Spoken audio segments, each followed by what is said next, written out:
আজকে তাপহারে বিক্রিয়ার ক্ষেত্রে লাল-সাথী কি প্রভাবগুলো আমরা একটু দেখব।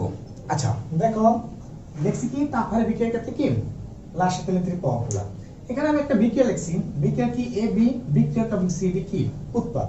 এখন বিক্রিয়ক থেকে এই উৎপাদ দিকে যে অংশটা সম্মুখমুখী অংশ, কি মুখী অংশ, সম্মুখমুখী অংশ, ঠিক না?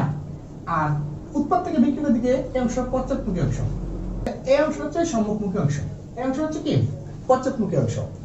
এখন এই সম্মুখমুখী অংশটি তাপহারে বিক্রিয়ার ক্ষেত্রে সম্মুখমুখী অংশটি হচ্ছে কি তাপহারে, কি হারে তাপহারে।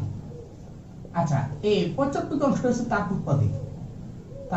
উৎপাদী, এই কথাটা মনে থাকবে যে তাপহারে বিক্রিয়ার ক্ষেত্রে সম্মুখমুখী অংশ হচ্ছে কি তাপহারে এবং পশ্চাৎমুখী অংশটি তাপ উৎপাদী। তাহলে এক নম্বর পয়েন্ট আমরা বলতে পারি কি যে তাপহারে বিক্রিয়ার ক্ষেত্রে কি বিক্রিয়ার সম্মুখমুখী অংশটি কি তাপহারে এবং পশ্চাৎমুখী অংশটি তাপ উৎপাদী।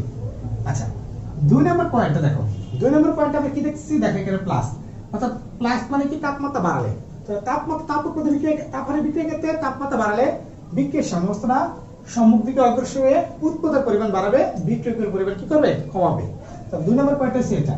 তিন নম্বর পয়েন্টে যদি আমরা আলোচনা করি, তিন নম্বর পয়েন্টে কি দিকে দেখো, তাপহারে বিক্রিয়ার ক্ষেত্রে যদি তাপমাত্রা হ্রাস করি, মানে তাপমাত্রা যদি হ্রাস করি, তাহলে বিক্রিয়ার সাম্যাবস্থা কোন দিকে অগ্রসর হয়ে পশ্চাৎ দিকে অগ্রসর হয়ে বিক্রিয়কের পরিমাণ বাড়াবে এবং উৎপাদের পরিমাণ কমাবে। অনেক সহজ না?